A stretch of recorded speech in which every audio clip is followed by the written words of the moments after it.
of fear. One is when we experience the fear of the unknown, and the other is when we experience the fear of the known. So Julie's the third bat mitzvah in her family, but she's the first girl becoming bat mitzvah because her older brothers were bar mitzvah.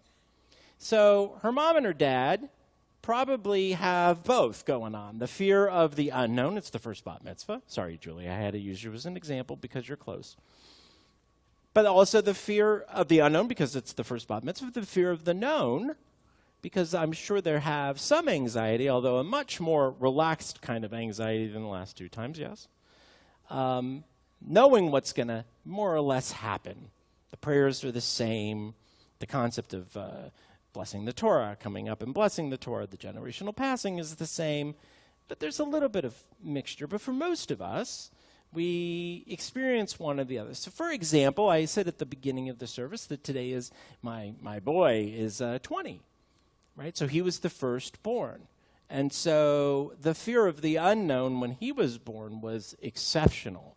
And I've said many times from this pulpit, I know everyone thinks this thing about miracle of birth and how miraculous it is, but when Ethan was born, I felt none of that. I only felt the other kind of miraculous, not the happy, happy miraculous, but the El Nora happiness. You know, the one from the high holidays, today is a day of awe and dread.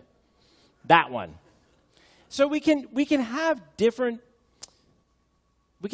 truths, I guess is what we would say, conflicting truths. We can see something or experience something, but experience it differently based on how much fear we feel. Now, that is really the center message of this week's Torah portion, which is called Shalach Lecha. So if someone is willing to, please tell me, or tell the congregation if you're willing to, what assignment Moses gives to the 12 leaders of the 12 tribes regarding scouting or spying. Really, the word means to scout, not to spy. But Shalach Lecha, when he sends forth these 12 people into the land of Canaan for a so-called reconnaissance mission. Who can give the summary of this little section of Torah in this week's Parsha? Who wants to do it? The 12 spies. Julie, give me an idea of what happens. By the way, your brother pointed at you. He said, Julie can do it. Go. So, there are 12 spies. What are they? Scouts. So they're supposed to go into Canaan and see what the land looks like. And what the people look like, because they're going to have to eventually go in and occupy and take over. And if the cities are fortified or not, meaning do they have walls around them? Do they have guys with big, well, they didn't have guns, but do they have guys with armor on these fortified cities? Good. And if there's also some vegetation and, you know, what kind of mess they're going to have to clean up, because it's been since she's saying all this. I'm just channeling it. It's been a while, about 400 years since they've been back, since Jacob and Joseph and all of them left. And what happens? They come back with a report, and they don't really tell the truth because, well, it depends on who you are. So 10 of them do what? What's the report of 10 of the spies? Very bad reports. Cities are fortified, and they describe the people as? Powerful, giants, huge, massive. And the two of the 12 come back and say what? Say that we can conquer the land. We've got this. It's no big problem. Right? All right. Very good summary from our bat mitzvah. And that's it. That's the story. So you may say, well, what? Didn't all 12 of them see the same thing? And why would 10 come back with a bad report? And why would 2 of the 12 come back with a report stating, basically, we got this. No big deal. You all remember this general story, yes? Okay. So, they're seeing the same thing, but their testimony is contradicting. So 2 of the 10 are contradicting the other 10. And 2 of the 12 are contradicting 10 of the 12. So on the one hand, they assert it's flowing with milk and honey. Both groups say that, by the way, that it's flowing with milk and honey, and it's going to be bountiful and fertile. And if you look on a map, you can see where they kind of entered in.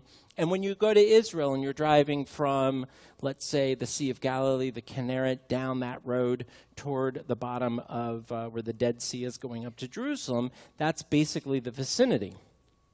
But on the other hand, viewing the same thing about it being flowing with honey and milk and bountiful fruit and all this good stuff in the land looks good. On the other hand, they also say that the people in the land are Nephilim is the Hebrew word. It doesn't even mean giants. It's even hard to translate. Giants is the best thing that we can come up with. And based on their perceived strength of the 602,000 men that they counted a couple weeks ago in Numbers, they don't think that they can do this successfully, that they can enter the land. But, and they say a somewhat famous line that we felt as if we look like grasshoppers to them. Like if we came up in a battle against these giants, this Nephilim, we would be as if we were grasshoppers. We were like little, not even little pishers, like little insignificant specks of dust. So these two spies, Caleb and Yehoshua, assert, based on the same information, based on the same exact witnessing or scouting trip, that they have complete faith, that Israel would enter the land and take the land immediately, and they say, no problem. The spies who face this same experience and think terrible things and get filled with fear and dread have what is, I would say, the fear of the unknown, meaning they don't know what they're going to see. They see it, and their fear takes them over, and they act as if they have no idea what's going to happen. And within that fear, they say, we're like grasshoppers. But 2 of the 12 come back, and I think in terms of having fear of the known. Like, it's as if to say they've seen the future for the Jewish people. They know that Jews, the Israelites, their descendants, are going to face some really tough situations in the coming years, immediate future-wise, and as far as going into Canaan, and in the long term, but their faith sort of gets them through that fear of the known. Right? It's sort of like having a second kid. When we had Gabrielle, who's going to Chile tomorrow for 4 weeks, why I don't know, but apparently I signed something that said she could go. When you have your second kid, you have fear of the known, right? You have faith that you can handle it enough, but you know what the challenges look like, and that's why you still have fear. So rather than envisioning themselves as able to conquer because of their faith in God, no matter how big they are, Caleb and Joshua are spared the punishment of the other 10. Namely, they're the only 2 of the 602,000 counted at the beginning of Numbers who get to enter the land of Israel ultimately. The rest do not. That's their punishment. When I say that it's as if Caleb and Yehoshua, through their fear of the known, have an idea of what it's going to be like to be their descendants, we all know that the history of the Jewish people is really this continuing saga of the power that we have as Jews to alter statistics and alter challenges and alter our own fears about the future of the Jews. Not a week goes by that I don't have the conversation with someone about the future of the Jewish people. Namely, will my grandchildren be Jewish? Or the threats, both existential and not existential, to the land of Israel and the state of Israel. Not a week goes by that we don't have some sort of conversation about the Pew study, right? These things are fear-driven. Often, the same statistics, the same existential threats, the same questions, will my grandchildren be Jewish, are really, though, a repetition of the past and likely will be repeated in the future. When you have fear of the known, as if I know these statistics and these threats and these questions. Our ancestors, Caleb and Yehoshua, knew that. They probably knew that in the time of Rambam, in the time of Maimonides, by the way, people wrote about the demise of Judaism, only to have these predictions ignored. But they knew about it. When the Temple of Solomon, going back even further, was destroyed and the Jews were exiled, read the material from that time. Read Philo. Read the Babylonian Talmud. Read antiquity. They thought they were never, ever going to survive. Some thought they were never going to survive. But here we are 2,000 years later in a temple, worshiping on a Shabbat. Ask those who survived the Shoah, the Holocaust, some of whom made Aliyah to Israel, some of whom made Aliyah to the United States. They thought Judaism was dead and gone forever, that Hitler had done the job. Ask the people who edited or wrote the cover of that famous magazine about the disappearing American Jew in the 1960s. We ask this question a lot, and we have a choice in answering it. The 20th Psalm says something very interesting. It says, "They stumble and fall, but we rise and stand firm." The secret weapon, according to Rabbi Bradley Shavit Artson, the secret weapon of Jewish survival is our continuing excitement and fascination with this idea. Passion about our relationship with God, our thrill with the challenge of doing mitzvot in modernity so that they make sense, our energized values and ethics that form the core of our inheritance.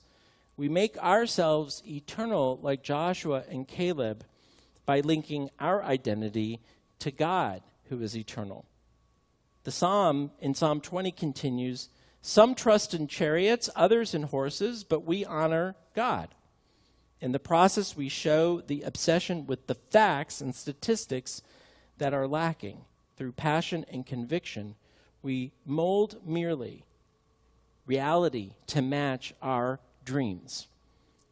So on this Shabbat, I want to challenge us the next time we hear that the Jewish people are disappearing, the vanishing American Jew is upon us again, that the state of Israel is under existential threats, both from within and from without, to banish that part of our fear that acts as a stumbling block, as it did for the 10 spies.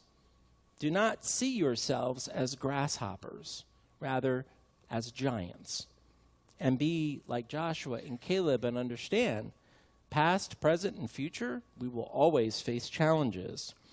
But if we live with our fear, not in our fear, and experience things through the prism of the fear of the known, meaning we know we're not the first and not the last to ask these questions and to be threatened in such ways, then maybe we too, like Joshua and Caleb, will be able to enter that promised land, successfully complete our mission, and through our faith and the use and utilization of our community, pass forward and fulfill our dreams so that the Jewish people will continue to live Lador Vador from generation to generation. Shabbat Shalom.